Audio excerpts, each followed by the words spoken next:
สวัสดีครับวันนี้ผมจะพามาซ่อมไมโครเวฟของยี่ห้อซาร์ปนะครับอาการเสียของเครื่องเปิดติดปกตินะครับแต่ว่าไม่ร้อนนะครับเดี๋ยวพามาเทสเครื่องดูครับ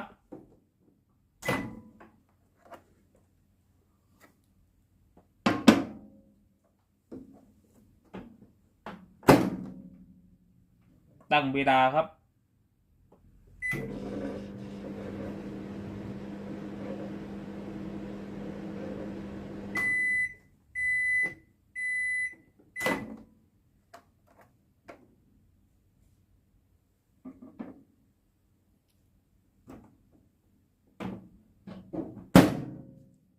ไม่มีความร้อนเลยนะครับน้ำด้านในไม่ร้อนเลยนะครับอาการเสียตามที่แจ้งนะครับเดี๋ยวผมจะพามาแกะเครื่องเพื่อตรวจสอบด้านในนะครับว่าสาเหตุที่ไม่ร้อนเกิดจากอะไรนะครับขั้นตอนถอดเครื่องถอดน็อตสกรูออกครับ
หลังจากที่ผมพาแกะเข้ามาด้านในของเครื่องไงนะครับผมจะพามาซ่อมอาการไฟเข้าเครื่องปกติเครื่องสามารถสั่งงานได้ตามปกติแต่ว่าไม่ร้อน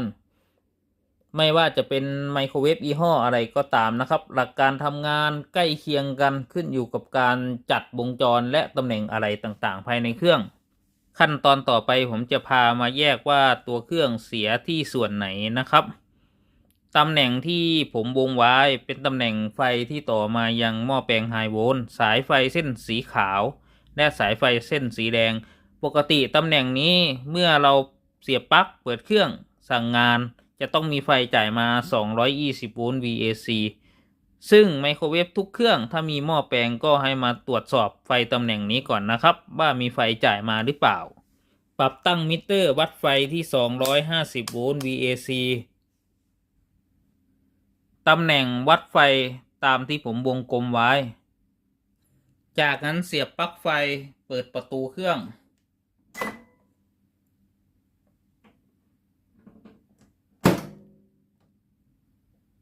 หมุนสวิตช์ตั้งเวลาให้เราสังเกตเข็มมิเตอร์ขึ้นมีไฟ220โวลต์จ่ายมาที่ขาหม้อแปลงไฮโวลต์ตามคลิปวิดีโอเมื่อเราตรวจสอบไฟที่จ่ายมาเลี้ยงที่ขาหม้อแปลงไฮโวลต์เนี่ยนะครับมีไฟจ่ายมาเลี้ยง220โวลต์ VAC ก็แสดงว่าแผงคอนโทรลหรือแผงพาวเวอร์ด้านหน้านะครับและก็ในส่วนของสวิตช์ปกติทุกอย่างนะครับในกรณีที่ไม่มีไฟจ่ายมาที่หม้อแปลงขาไฮโวลต์เลยก็แสดงว่าฝั่งสวิตช์หรือในส่วนของฝั่งแผงคอนโทรลแผงพาวเวอร์ด้านหน้ามีปัญหาก็ให้เราซ่อมในส่วนของแผงด้านหน้านะครับขั้นตอนต่อไปให้เรามาตรวจสอบส่วนที่2นะครับให้ถอดสายไฟที่ต่อมาเลี้ยงหัวมินิตอนออกก่อน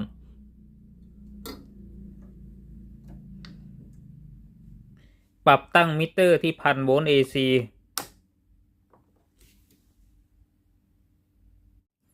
จากนั้นเสียบปลั๊กไฟเปิดประตูเครื่อง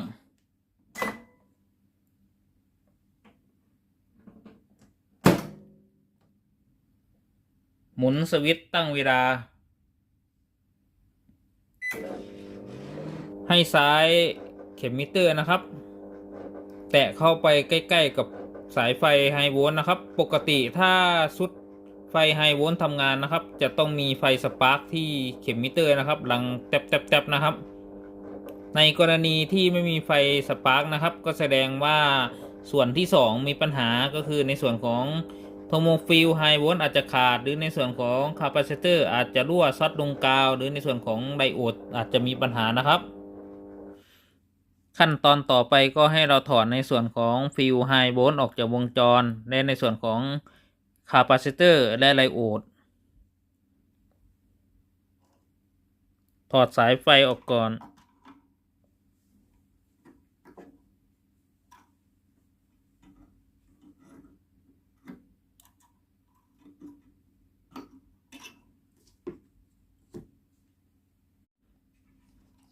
ถอดฟิลออกจากวงจร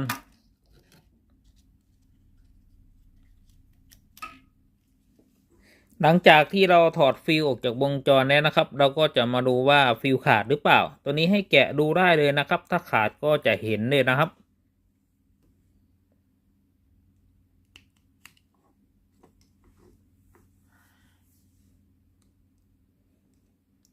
ด้านในนะครับตัวนี้ฟิลขาดเลยนะครับปกติจะต้องต่อถึงกันนะครับผมจะพามาตรวจสอบว่าในส่วนของไดโอดความถี่สูงหรือในส่วนของคาปาซิเตอร์มีปัญหาหรือเปล่านะครับทำไมฟิลถึงขาดปรับตั้งมิเตอร์วัดค่าความต้านทานที่คูณ10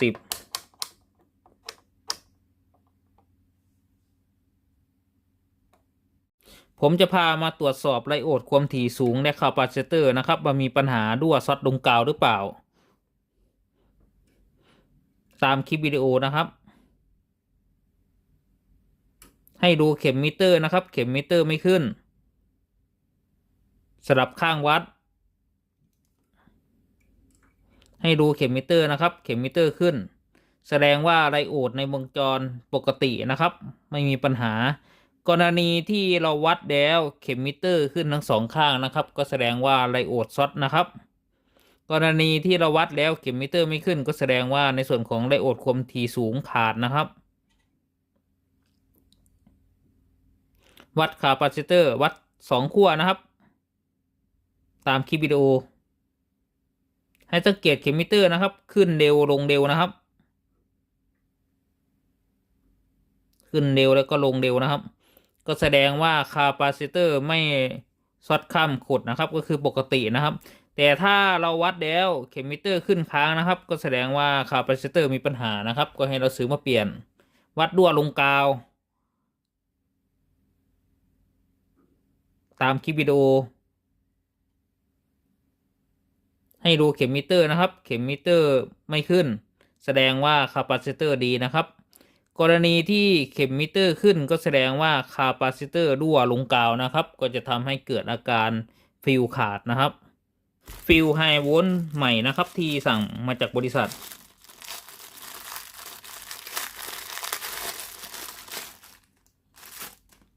ผมจะพามาแกะดูนะครับระหว่างฟิลดีกับฟิลเสียมันแตกต่างกันยังไง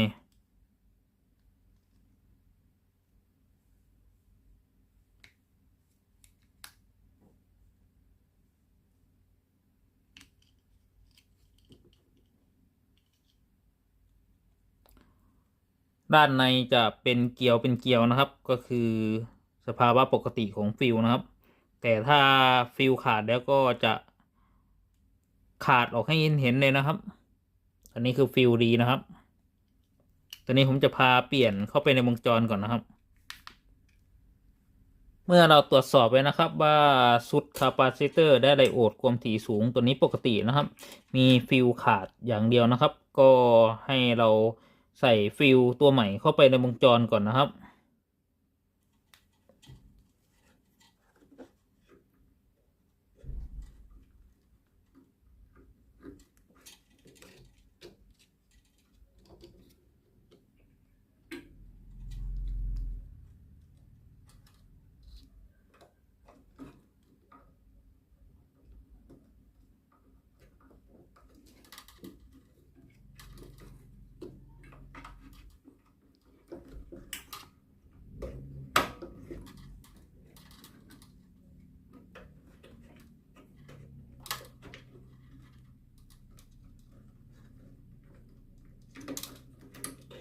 ใส่ไดโอดเข้าไปในวงจรนะครับ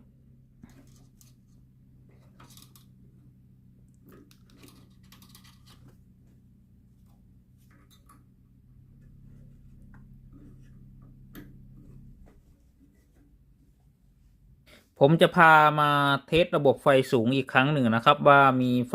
ต่อไปเลี้ยงที่หัวแมกนีตอนหรือเปล่านะครับหลังจากที่เราเปลี่ยนฟิลเข้าไปในวงจรปรับตั้งมิเตอร์นะครับอยู่ที่1,000 โวลต์ AC จากนั้นให้เราเสียบปลั๊กไฟปรับตั้งเวลานะครับให้เครื่องทำงานให้นำสายมิเตอร์นะครับมาสปาร์กตรงไฟที่ต่อไปเลี้ยงหัวแมกนีตอนนะครับ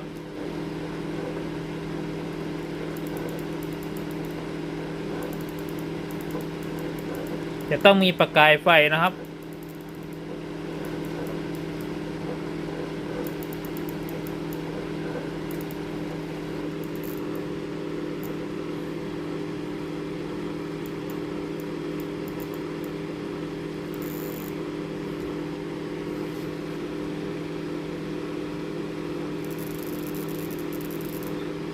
ถ้าเราเทสแล้วมีไฟสปาร์กตามคลิปวิดีโอนะครับก็แสดงว่าระบบไฟปกติทุกอย่างแล้วนะครับถ้าเราใส่เข้าไปหัวแมกนีตอนจะต้องทำงานจะต้องร้อนนะครับกรณีที่เราเทสแล้วไม่มีไฟออกมาตามคลิปวิดีโอนะครับก็ให้เราตรวจสอบในส่วนของหม้อแปลงไฮโวลต์นะครับอาจจะมีปัญหา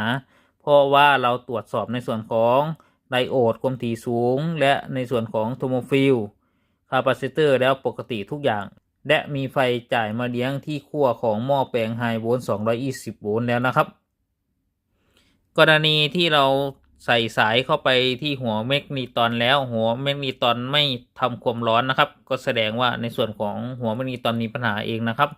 ก่อนที่เราจะใส่สายไฟเข้าไปที่หัวแมกนีตอนเดี๋ยวผมจะพามาตรวจสอบในส่วนของหัวแมกนีตอนก่อนนะครับว่าหัวแมกนีตอนรั่วซ็อตลงกาวหรือเปล่านะครับปรับตั้งมิเตอร์วัดค่าความต้านทานคูณ 10K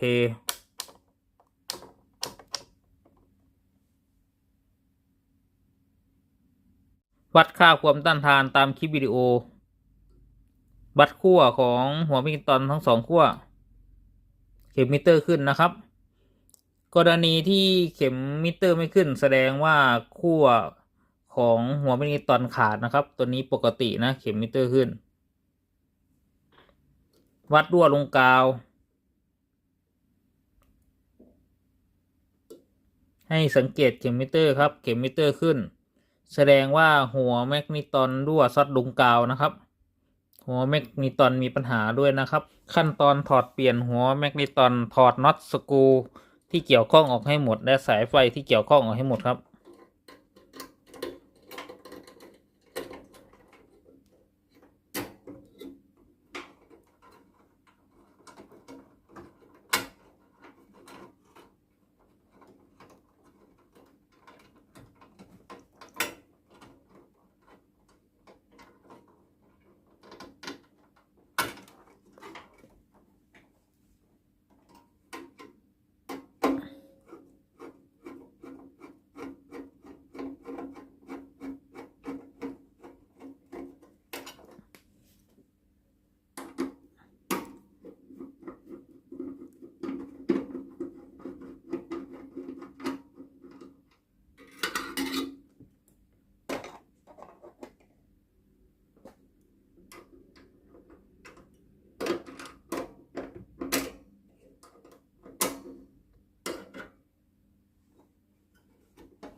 ถอดน็อตที่หัวมินิตอนออกด้วยครับ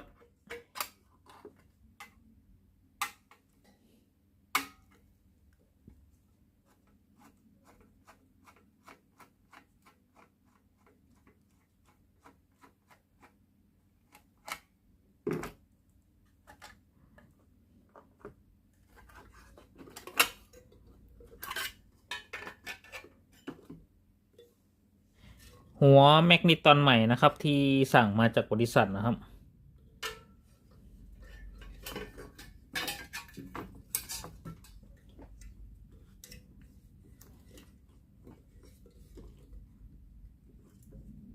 ให้นำตัวจัดเก็บสายตัวเก่าออกมาใส่ตัวใหม่นะครับ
ผมจะพามาวัดค่าความต้านทานเปรียบเทียบระหว่างหัวแมกนีตอนดีและหัวแมกนีตอนเสียแตกต่างกันยังไง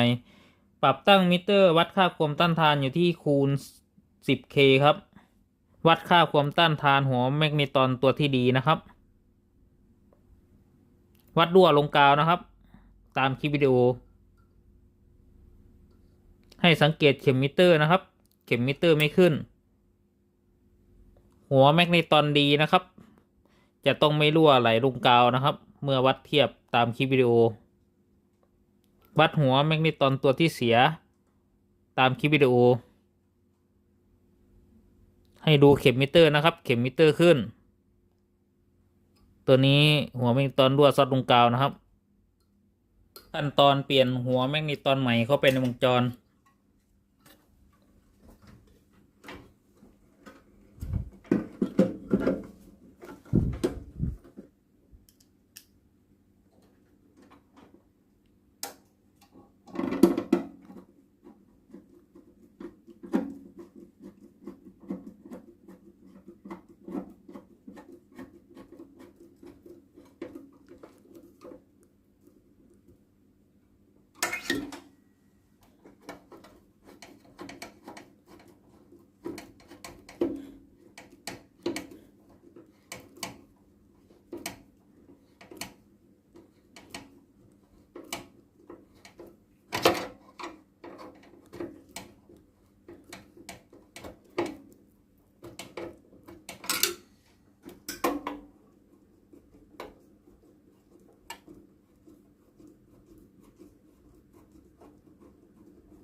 เสียบสายไฟที่ต่อมาเลี้ยงหัวแมกนีตอน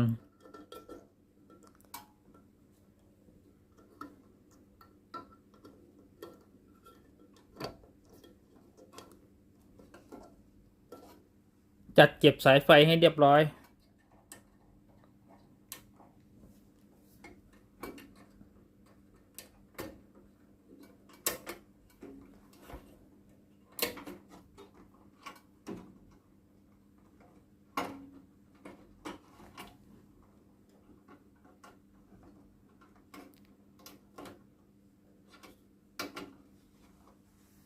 ขั้นตอนประกอบเครื่องใส่ฝาโครงเครื่องก่อนครับ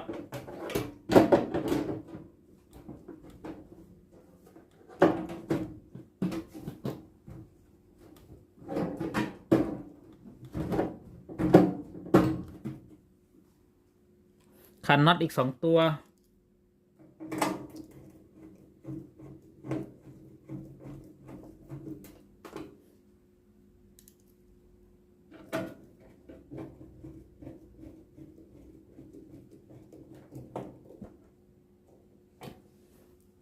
ขันน็อตอีก4 ตัว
หลังจากที่เราประกอบเครื่องเสร็จเรียบร้อยแล้วนะครับเดี๋ยวเรามาลองเครื่องดูอีกครั้งหนึ่งเสียบปลั๊กไฟเปิดประตู ใส่น้ำเข้าไป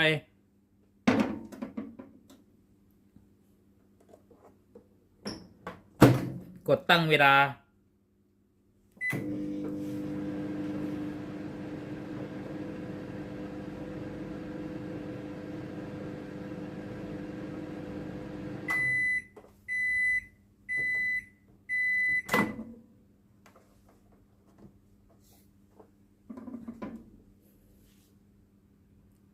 เครื่องร้อนแล้วนะครับน้ำร้อนแล้ว